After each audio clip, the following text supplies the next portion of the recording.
With the Raptors moving on from OG Anunoby and Pascal Siakam and fully pivoting to building around the young core, Emmanuel Quickley, RJ Barrett, and Scotty Barnes, and Gritty Dick if you want to add him, this year's draft class has gone from an afterthought to the focus of many Raptors fans. We have all heard this year's draft class isn't very strong, with not many true number one options at the top. Same thing was said about some other drafts, and it turned out not to be true.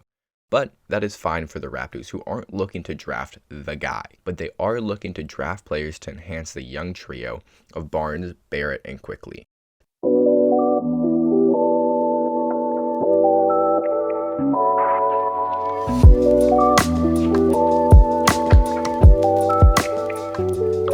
The Raptors have two major holes to address in my eyes, which is a backup 5/future starting 5 and the second forward to play alongside Scotty Barnes in the front court/wing positions. The first prospect and the first player the Raptors should look to draft is Tyler Smith from the G League.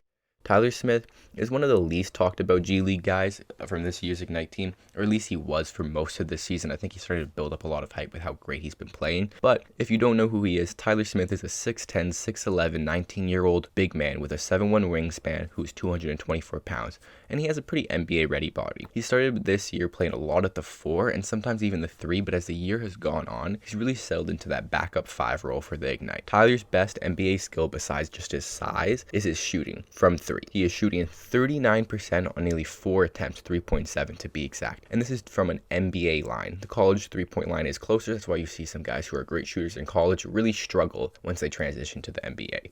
Smith's shooting extends past the 3-point line into the mid-range, where he has a pretty nice face-up game that he likes to go to when he gets switched onto smaller players. He plays with a very high motor on both ends of the court and shows great hustle. He is a willing passer who can move the ball well, but he's not making advanced reads. He's a guy who's going to be a connector at the next level, and that fits perfectly into the Darko system. He is an athletic player and uses that athleticism to switch on the defensive end and contest shots at the rim.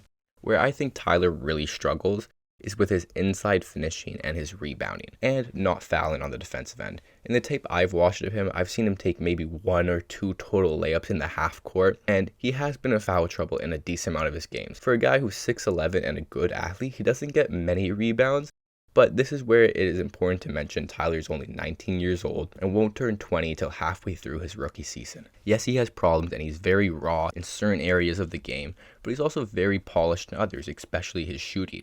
Tyler falls into the camp of guys who I think have very high upside, but at the same time, I think he has the shooting skill and size to be an impactful player very early into his career.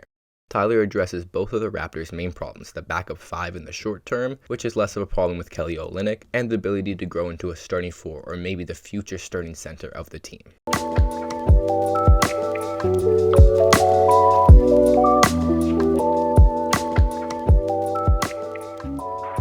Bobby Klintman is the next prospect I want to talk about. Klintman is a 6'10", 6'9" forward who is playing in the NBL. The NBL isn't the best domestic league outside of the NBA. That would probably be in the Spanish league or the Turkish league, but is still one of the 5 or 6 best leagues outside of the NBA. And Klintman is playing a very solid and good role in that environment. Klintman's main 2 skills are his versatility on the defensive end and his 3-point shooting. At 6'10", 225, Klintman has an NBA-ready body. While being that size, he's also an extremely smooth athlete. Most guys his size move like they are a big man. Klintman moves more like a 6'5" wing and has a high level of functional athleticism, which helps him recover on the defensive end or run the court in transition for a dunk. He can move his feet amazingly, staying step to step with most guards. Yes, the NBL guards aren't the quickest or the most athletic guys, but it's still impressive that he's able to keep up with them so well. His best skill for the next level is his 3-point shooting. Right now, he is shooting 36% from 3 on 3.5 attempts. He's also shooting 79% from the free throw line.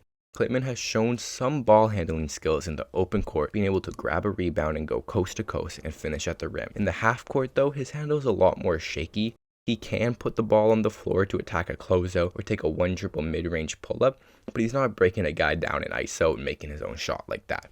Klintman's role in the NBL is that of a 3-and-D wing, which is what his role would be in the NBA, and he plays that role well. The numbers won't show it, but he has passing vision and has shown the ability in flashes to make advanced reads. He's a good ball mover and plays well within the team. Bobby is an older prospect at 21 years old, which isn't even that old. That's kind of crazy that's considered old in the prospect world, but whatever. But at 21, he will have a full season of professional basketball under his belt, which should help him come in and make a more instant impact in the NBA. I don't see as much upside from him as I do with Smith, but his floor is that of an NBA player with the upside to be a great starter. If it's possible, I would like the Raptors to draft both of these guys.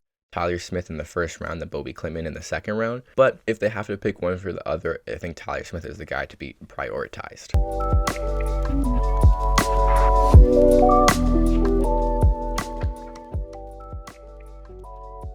Last wing who I really want to talk about is Trey Mitchell of Kentucky. Trey is a 6'9" power forward who has shown some shooting touches at 33% from 3 on the year, but at certain points he was at 35 and 36%. Trey is a great rebounder and a great defender at 6'9".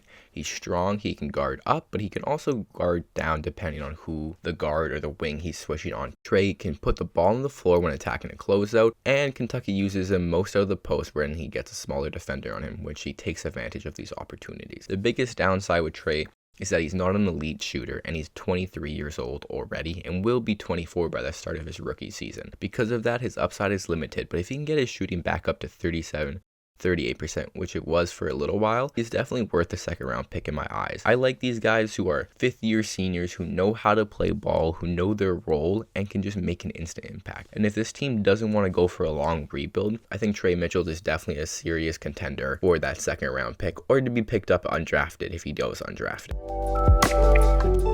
Now let's look at center prospects. Those were all wings. Now let's talk about the bigs. The guy I'm seeing being mock drafted to the Raptors the most is Kel'el Ware. Ware is a really skilled 7-footer who's athletic and has shown shooting touch from 3. He has good touch around the rim and he has an NBA ready body, especially if he fills out and adds a little muscle. My biggest problem with him though is his motor and passion for the game. In all the film I've seen of him, I haven't seen him sprint hard once. He is a guy who's so naturally skilled and gifted, he has enough to make the draft on that alone. But I would liken him to DeAndre Ayton, another highly gifted and skilled big who just didn't have the dog in him. I don't even like saying that because I think it's kind of a cop-out, but you can just tell Ayton doesn't have that fire, that competitive juice, and I don't think Kel'el Ware has it either. Kel'el Ware has already had coaches come out and say he doesn't play very hard. That's why he transferred to Illinois this year. And his coach from Illinois didn't even shut down those rumors. He acknowledged them and said, we have to fix them. I don't really like that type of stuff. I don't know how much you can really do to fix a guy's motor and competitive drive. You kind of just have it or you don't. And I don't think Kel'el Ware has it. But on the upside, he's super skilled, super athletic, great size, can do a lot with the ball. So I understand the potential of taking him.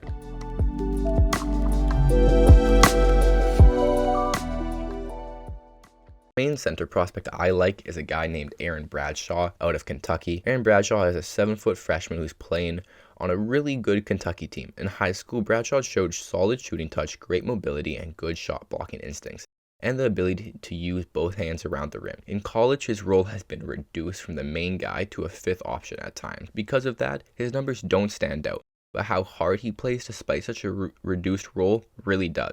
He sprints up and down the court to get back on defense and protect the paint, or to put pressure on the defense by rolling hard to the rim. He can move his feet well on defense, which helps him when he gets switched out onto a guard. Bradshaw will need to add strength as he's pretty thin at the moment, but I think he has the frame to do it. Especially if he wants to bang down low with the bigs of the NBA, he's going to really need to bulk up. He hasn't shown much as a passer, but he understands how to move the ball and when to. He isn't a good screener, but I think that has a lot to do with his size and strength, but he's willing to set those hard screens.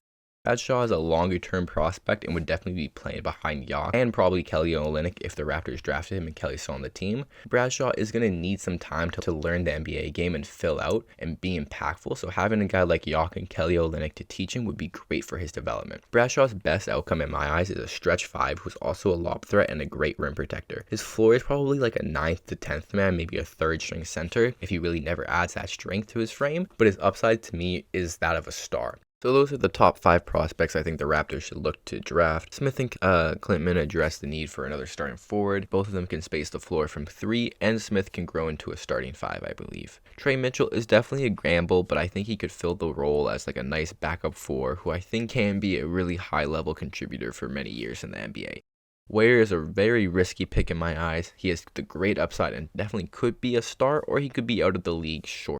Bradshaw, I think, is a bit of a safer pick at the 5 spot just because I think he has the motor and the drive to get better, but his upside isn't quite there compared to Ware. He still could definitely be a starter, especially in a few years after Jakob is gone. These are the guys I like. There's other guys like Yves Missy's, Jack Robinson, Trent Flowers, Markel Lewis, and other guys who could all be good prospects, and I'm going to be interested to see how this draft goes. Thank you for watching. Take care.